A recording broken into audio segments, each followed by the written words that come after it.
Do you like the idea of being an interplanar judge, sending demons back to the abyss while maintaining order and justice in Golarion? Look no further. Let me introduce you to the Banisher Aeon. This caster disabler is useful from level 1 to 20 as its spell scale. It has powerful crowd control abilities to disable enemies throughout the fight. It can banish demons and instant kill them on a whim. It is also capable of strong damaging abilities when needed. It can also support your team with very powerful wizard protective spells, so they are always useful. It has a very immersive lore thanks to the Aeon mythic path. Character creation for the Abjurer is fairly straightforward. We're going to be making him as a standard wizard would be. For this specific build, we are using an exploiter wizard.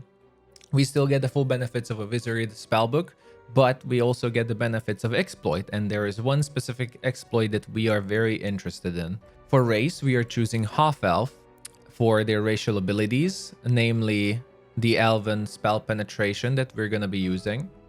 For racial heritage, I prefer basic and choose whatever skill focus you really like.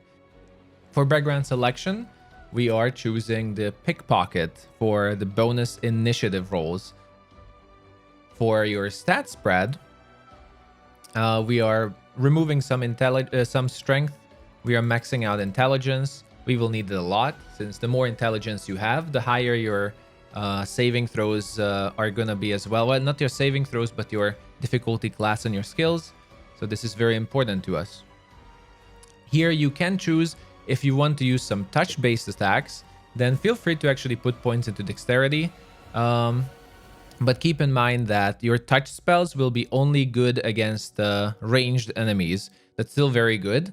Like, that's actually very formidable. A lot of people are afraid to use ranged touch attacks because they don't have point blank or precision shot. But keep in mind, you don't need those if you use them against archers or against ranged, so such as mages. So you feel free to put it into dexterity if you want to make use of that. But keep in mind, we will not have point blank shot and precision shot. So for this specifically, I actually like to put my points into charisma,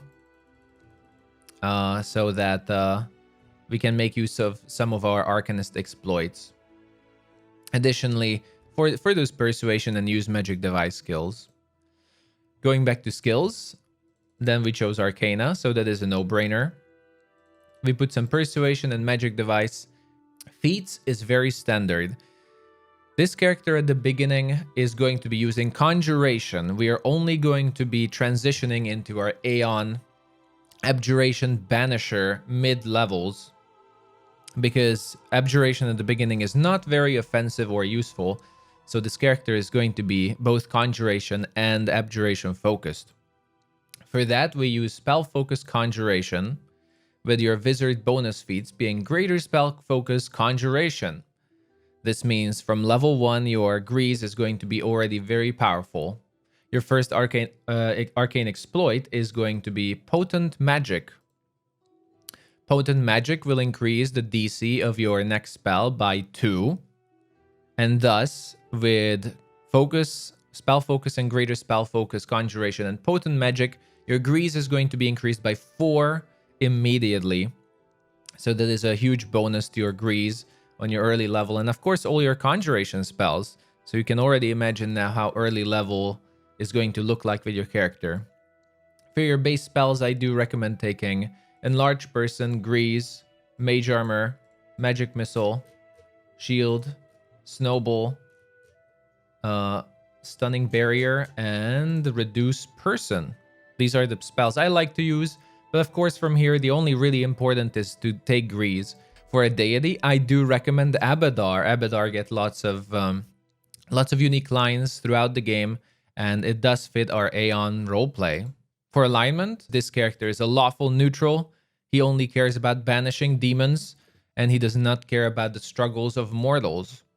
Now let's take a look at the feats that you will be taking in early level. After Spell Focus Conjuration, you will be taking the first Metamagic feat, that is Heighten at level 3. This is very important as it's going to make your spells such as Grease, Web, or your pit spells, very useful even up to level 20. So we will be using heightened Metamagic from level 3 already, and this should be quite exciting. At level 5, we are already preparing for our Abjuration spells, and so we're going to be taking Spell Focus Abjuration, and your special mage feat is going to be Greater Spell Focus Abjuration. Your gameplay on early levels is going to vary based on what enemies you're going to fight and what your party needs.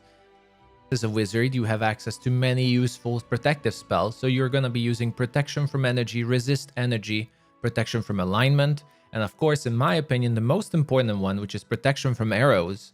There are so many nasty archers at the beginning of the game, and none of them have magical weapons. That means Protection from Arrows are going to protect you from all these skeletons and ghouls with bows, which are really powerful at the beginning of the game.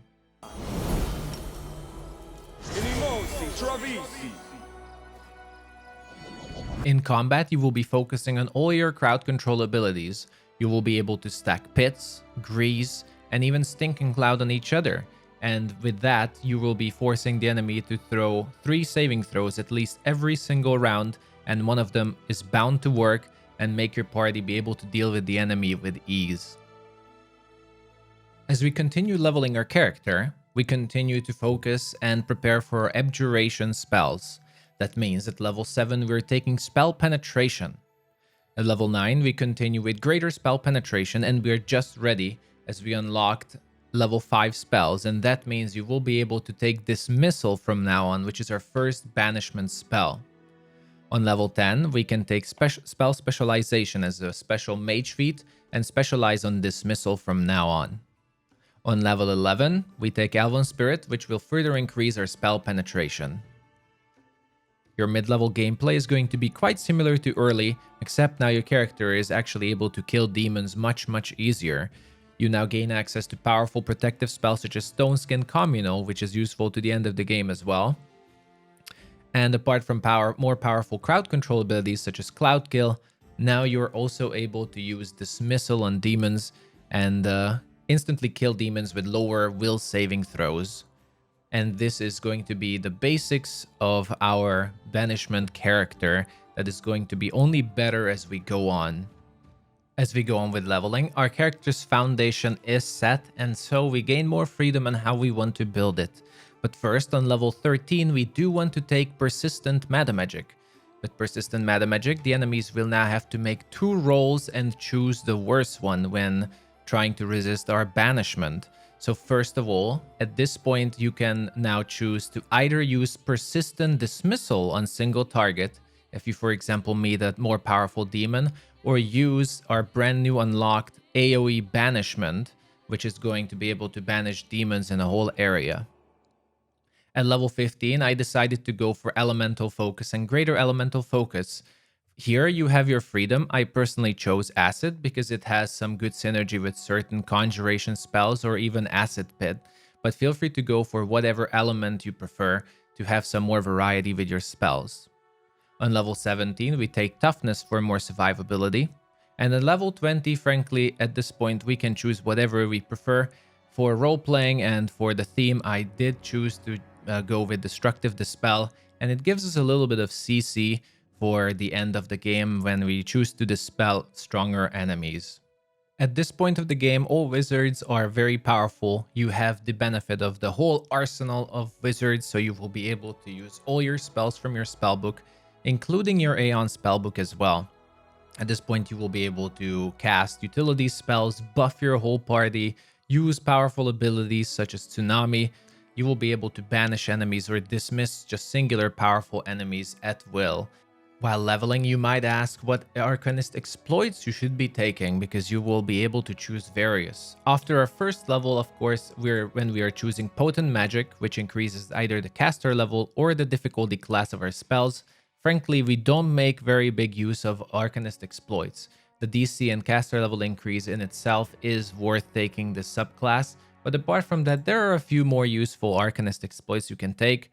But honestly, since we're not going for touch attacks, most of them we won't be able to make very good use of. Armored Mask can give us Mage Armor or the benefits of Shield of Faith spell if we already have Mage Armor. Dimensional Slide lets us teleport, and it's basically your normal dimensional door. Another one that's worth mentioning is Wooden Flesh, as it gives us natural armor and damage reduction. Shadow Veil can give us concealment, which can be quite useful. But if you do go the acid route that I have taken, then you can also go for Acid Jet, and as Greater Arcanist Exploit, later on you will be able to also choose a Lingering Acid. But frankly, we are taking our Arcane Exploiter mostly for potent magic. So if you have any other tips that I might have missed, then feel free to share in the comment section. For your mythic levels as an Aeon, you will want to focus on your difficulty class on your spells. And for your abilities, let us see, you will want to take Abundant Casting for more spells. You won't be needing increased spell effects. You will need as many spell slots in your book as you can, as you will be casting lots of CC and lots of banishing spells. I would recommend taking Full Reservoir, so you will be able to use more potent magic on your abilities as an Arcanist. At the very end, as I have recommended, you can take Ascended Element if you do choose to go for the Elemental route, as I suggested. For mythical feats, I do recommend them focusing first as Conjuration, as early game is going to be very Conjuration heavy. Then as we transition into Abjuration, of course, we take Spell Focus Abjuration and Spell Penetration Mythic, so we can also penetrate those enemy resistances. By the end, I do recommend taking School Mastery on either Abjuration or Conjuration. I do recommend Abjuration so that you increase that caster level for Banishment, and you will be able to banish higher level demons as well. For the final feat, I do recommend Sorcerous Reflex on all casters, as it will enable you to cast fast spells at the beginning of combat, especially if you're caught off guard. But there's room for freedom here, especially if you want to take different abilities. For example, instead of Sorcerous Reflex, you can absolutely take another mythical ability, and I would recommend there to choose Favorite Metamagic, and then either choose Persistent or Heighten.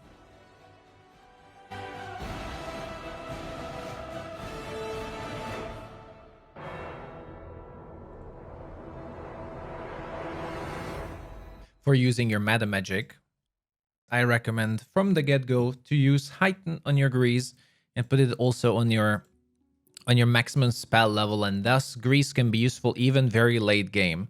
Let us take a look at this Grease that I can boost up to level 8, which will have a difficulty class of 29, plus our items that we later get, which would be at least difficulty class plus 36 or so. From all the boosts that we can take. The same works for your pit abilities with Heighten.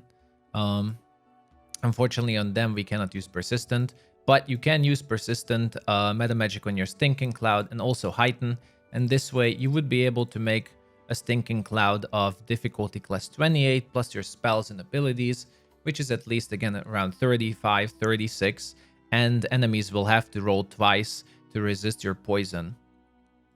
Another and one of our most powerful and main abilities is Dismissal, and this is why we take Persistent Metamagic, that we can use.